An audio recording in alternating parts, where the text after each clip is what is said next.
ஒன்றிய உள்துறை அமைச்சர் அமித்ஷா அவர்கள் சொல்றாரு, நாங்க 2026 நாங்க தான் ஆட்சி அமைப்போம் நாடாளுமன்றத்தில் பேசுறாரு.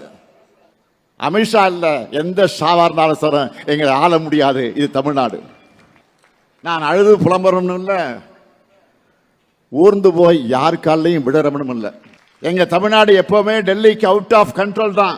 தமிழ்நாட்டுக்கு நம்முடைய மாண்புமிகு பிரதமர் அவர்கள் வந்தார்கள், ராமேஸ்வரத்துக்கு வந்தார்கள், ராமநாதபுரம் மாவட்டத்துக்கு வந்தார்கள், பாலத்தை திறந்து வைக்க வந்தார்கள். வரட்டும், அதை நாங்கள் விமர்சிக்க விரும்பல. ஆனா என்ன பேசிட்டு போனாருங்க, எவ்வளவு கொடுத்தாலும் இங்க அழுகுறாங்க, எவ்வளவு நிதி கொடுத்தாலும் நம்ம அழுகுறோமா அப்படின்னு பேசிட்டு போயிருக்காரு. நான் மிகுந்த அடக்கத்தோடு மரியாதையோடு மாண்புமிகு பிரதமருக்கு நினைவுபடுத்த விரும்புவது, ஒன்றிய அரசிடம் கையேந்தி நிற்க மாநிலங்கள் பிச்சைக்காரர்களான்னு யாரு நீங்க கேட்டது, நீங்க சொன்னது, அதனால்தான் நினைவுபடுத்துறேன். குஜராத் முதலமைச்சராக மோடி அவர்கள் இருந்தப்போ நீங்க பேசுனது என்ன? குஜராத் மாநிலத்தினுடைய முதலமைச்சர் வந்தப்போ ஆளுநர்கள் மூலமாக தனி ராஜாங்கம் பண்றாங்க. யாரு? மோடி பேசுறாரு. எப்போ? குஜராத் முதலமைச்சராக இருந்தப்போ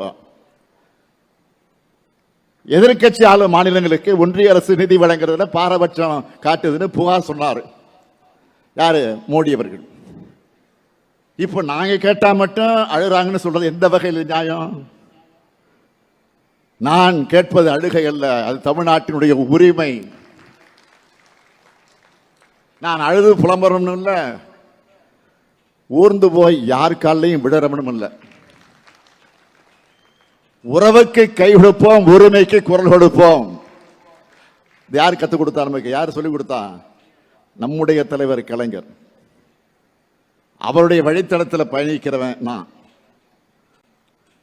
அதுக்கு அடையாளம் தான் இந்தியாவில் எந்த மாநில அரசு செய்யாத வகையில்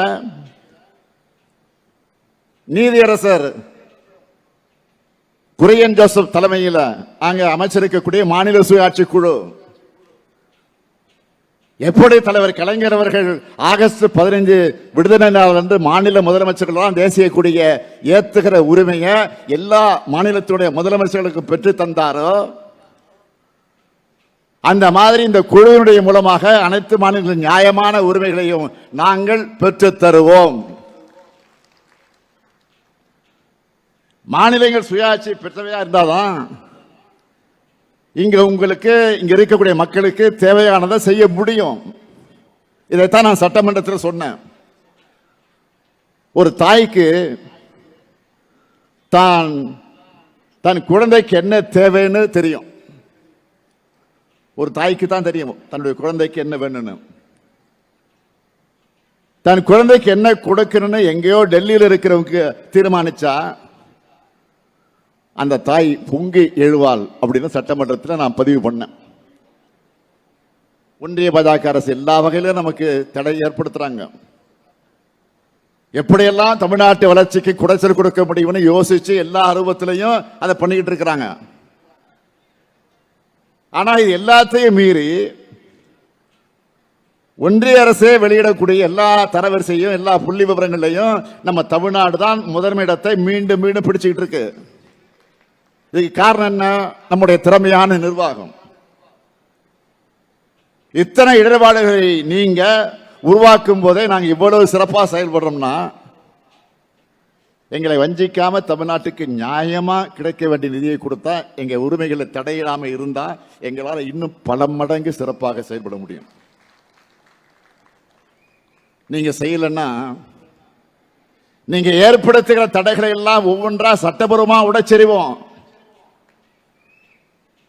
அது மட்டுமல்ல, தமிழ்நாட்டை எல்லா துறைகளில் நம்பர் 1 மாநிலமாக மாற்றுவதற்கு நாங்கள் உழைச்சு கொண்டேதான் இருப்போம்.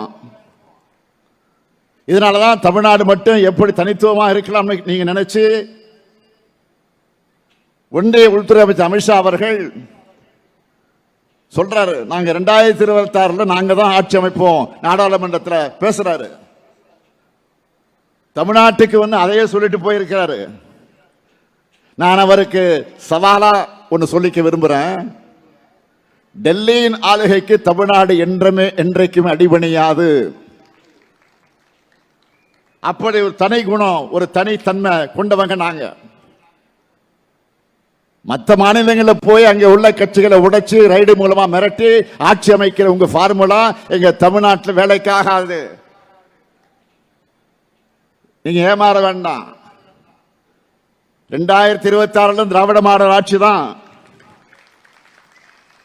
எங்க தமிழ்நாடு எப்பவுமே டெல்லிக்கு அவுட் ஆஃப் கண்ட்ரோல் தான். இங்க இருக்கக்கூடிய சிலரை மிரட்டி கூட்டணி வச்சுட்ட நீங்க ஜெயிக்க முடியுமா?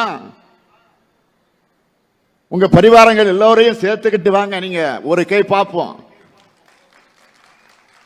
நான் கேட்கிறது, தமிழர்களை எப்படியெல்லாம் நீங்க கொச்சைப்படுத்தினீங்க. அண்மையிலே கூட ஒன்றிய கல்வி அமைச்சர் தர்மேந்திர பிரதான் அவர்கள் தமிழர்களுடைய நாகரிகம் இல்லாதவங்கன்னு சொல்லிட்டு மன்னிப்பு கேட்டார. அதுக்கு முன்னாடி இன்னொரு ஒன்றிய அமைச்சர் தமிழர்கள் வெடிகுண்டு வைக்கிறவங்கன்னு சொல்லிட்டு மன்னிப்பு கேட்டார். நீங்க என்ன ஒடிசாவில் பேசுனீங்களா? பூரி ஜெகநாதர் கோயில் கருவூல சாவியை திருடி தமிழ்நாட்டில் வச்சிருக்காங்கன்னு நீங்களும் பிரதமரும் ஒடிசாவில் போய் பேசுனீங்க. தமிழ்நாட்டை சார்ந்த ஐஏஎஸ் அதிகாரி ஒருவர் ஒடிசா மாநிலத்துடைய முதலமைச்சருடன் இருக்கிறார் என்பதற்காக ஒரு தமிழர் ஒடிசாவை ஆளலாமா என்று கேட்டு பிரித்தாளும் சூழ்ச்சி நடத்தினீங்களா? அது மாதிரி இங்க செய்ய முடியாது. இங்க நீங்க தன்மானமும் தமிழ் இனமானமும் இல்லாத கொத்தடிமையோட ஒரு துரோக கூட்டணியை சேர்ந்து தமிழ்நாட்டு ஆளு நினைக்கிறீங்க. நீங்க கொஞ்சம் வரலாற்று எடுத்து பாருங்க.